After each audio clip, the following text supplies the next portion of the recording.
Yet again, am I diving into a mixing on headphones. And this time with a plugin that is actually made by the guys from Acoustica Audio, but they really gave it their own brand called Sienna, if I pronounce it correctly, or Sienna. But I think it's Sienna. Now, the reason why I'm diving into this is not because I'm looking for a plugin to mix on headphones or whatever, but because I find the subject really interesting. And I am being involved in a project where I need to simulate certain environments on headphones, but not really for pro audio mixing mastering solutions, but for tuning solutions. And it's just very interesting stuff. And it also seems that there's a lot of stuff going on in the industry around mixing on headphones, simulations, calibrations, all that stuff. So yeah, let's get started.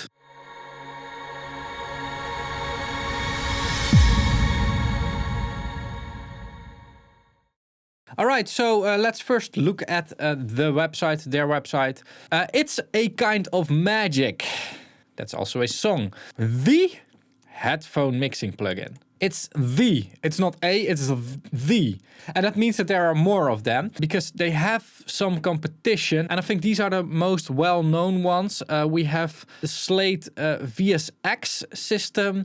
I haven't tested that one yet. Would be really interesting to see as well what they did, because with Slate, they are also supplying the hardware, which is a very important part of the whole process. It's the software plus hardware. We, of course, have Waves NX, and the newest one is the Ocean Way one. I did review that one.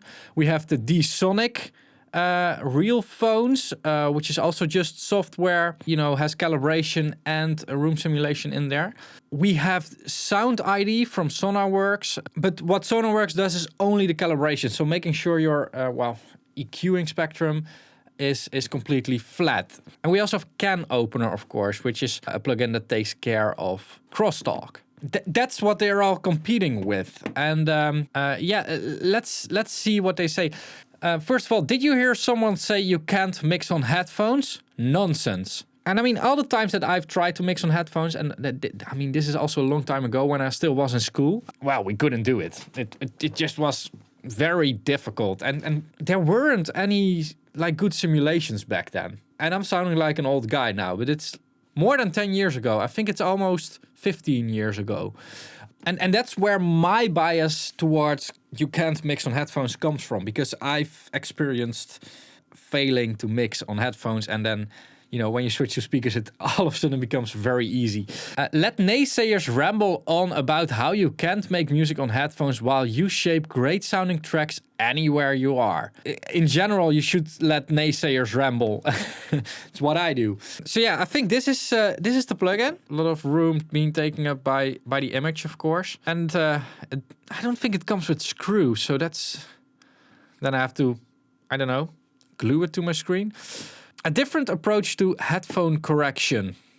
Different one. Oh, that's interesting, because basically headphone correction is like, first of all, getting your EQing flat, then having good impulse responses of the room you're trying to simulate, which is which is already like a science on its own. Like, impulse responses are not very difficult to make. Like, you play a sweep and you record that sweep through a microphone. But if you want to create an impulse response to use on your ears, I can almost write a book about that. And there's also something called an HRTF, which stands for head-related transfer function, which basically models your head, your ears, the shape, everything, in order to filter the sound in such a way that the simulation actually works on your head. And if I'm correct, a combination of these three things is what makes these plugins. Oh, here's how they do it, I think. Ahead of the curve, Sienna works out of the box with over 170 headphones. That's really cool, because not all of these simulation plugins have all of the headphone curves in there. And 170 is a lot. From the world's most famous brands that we consistently measured and profiled using highly sophisticated and extremely accurate, yeah, of course. During our research, we considered both physical measurement and complex psychoacoustic phenomena, plus we put all competitors through their paces. Oh, so they did look at the competition.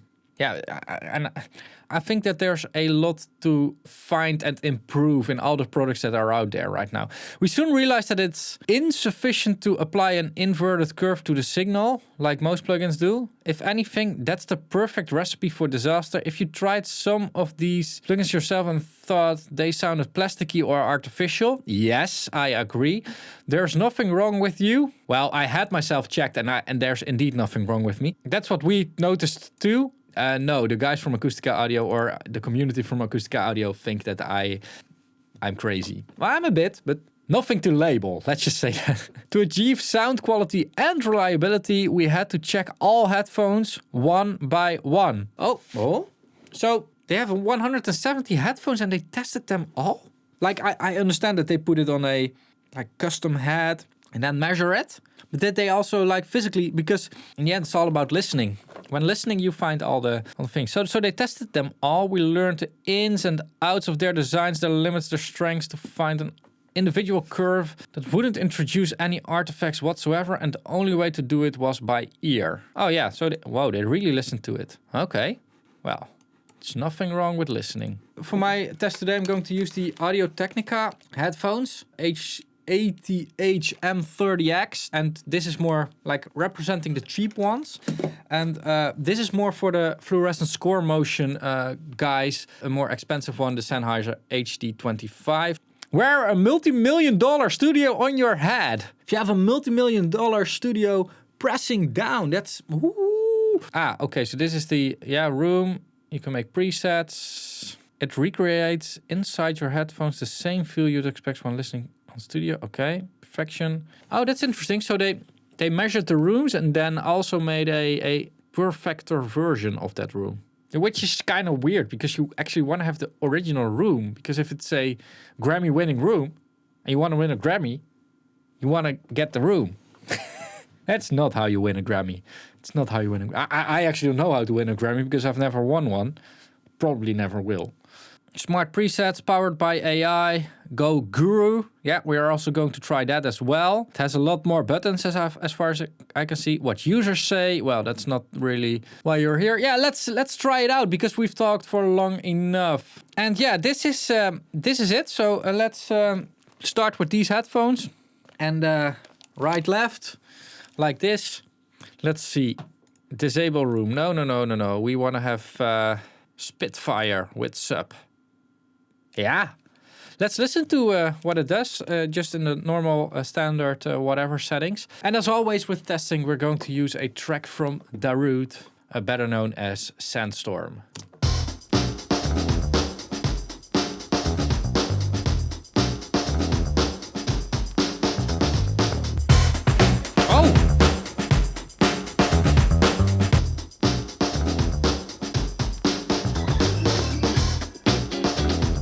Well, it doesn't sound annoying.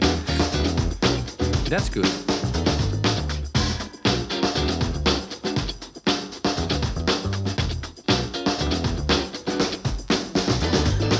Interesting.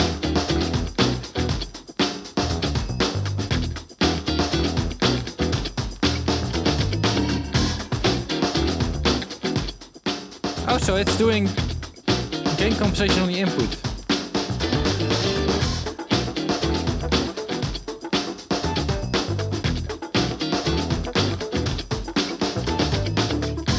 I think this is, I read somewhere that they are also simulating the speaker distortion if you play it too loud, which might sound stupid or crazy, but I know a lot of engineers actually turn it up all the way, and then if the speaker distorts in a certain way, they know if a track is good or actually is not good. So that's really interesting. So this is Spitfire. What's this?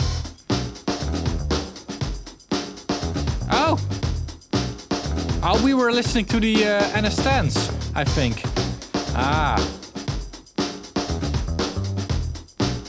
Yeah, you can hear that there's something being added.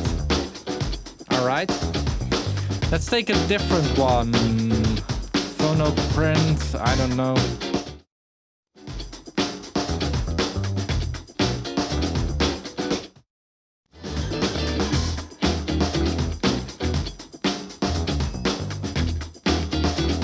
I just want to see if I can get distortion out of here, but...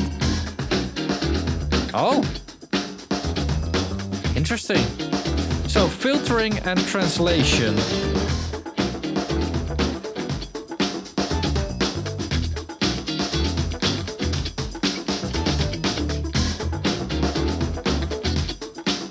Oh, that's interesting.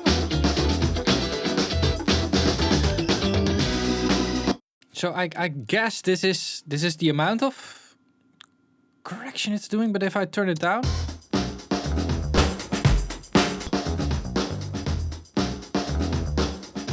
Don't like this simulation actually, so let's pick a different one.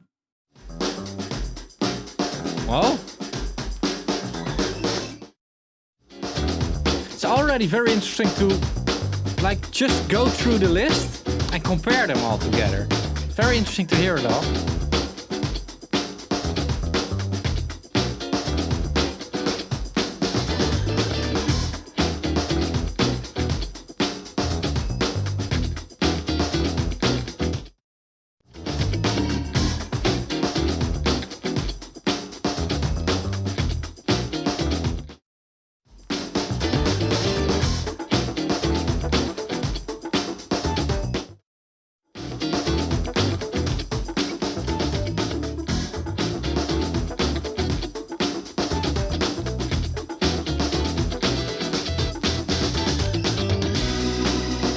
Cool thing is that you have a lot of choice. You can choose a lot of different rooms.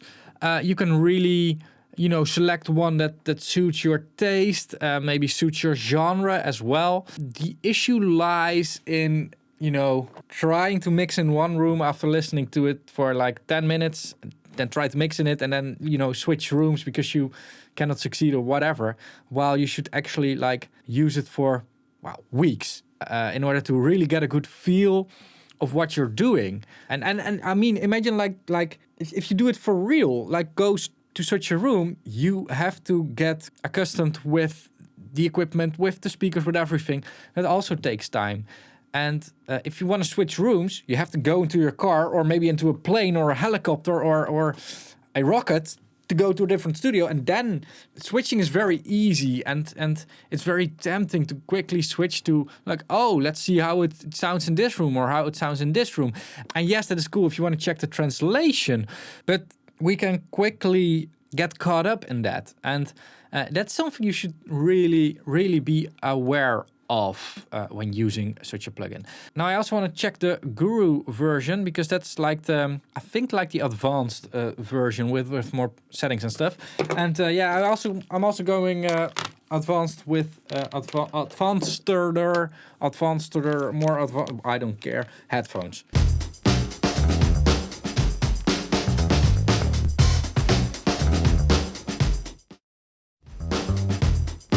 Okay.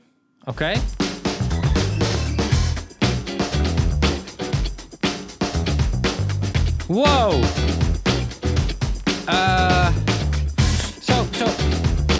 So here's, I don't know if it's my studio lights or my glasses or whatever, but I again have an issue with the shadows, and that's maybe also because this plugin is black, so the faceplate is black. I mean, look at depth, and it's kind of difficult to read. It could be a little bit more clear. I'm also not sure if I'm doing something wrong or this plugin doesn't run in Retina or high DPI. I have a little bit of trouble reading this, and that's kind of annoying.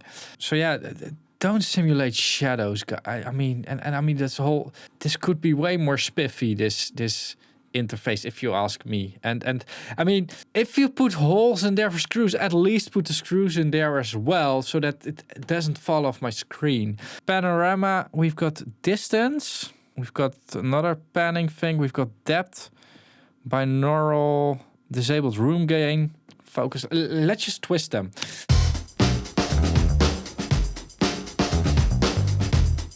Oh, we're going mono.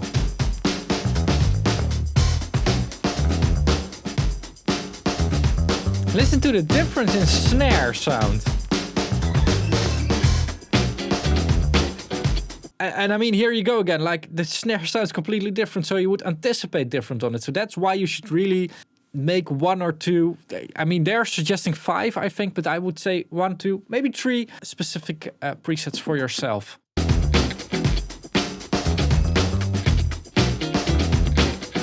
Speakers.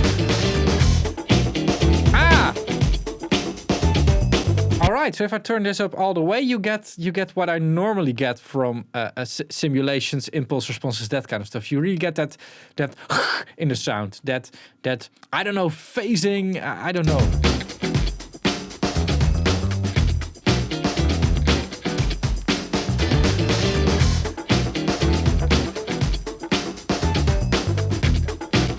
No idea what this is, but this is too advanced for me.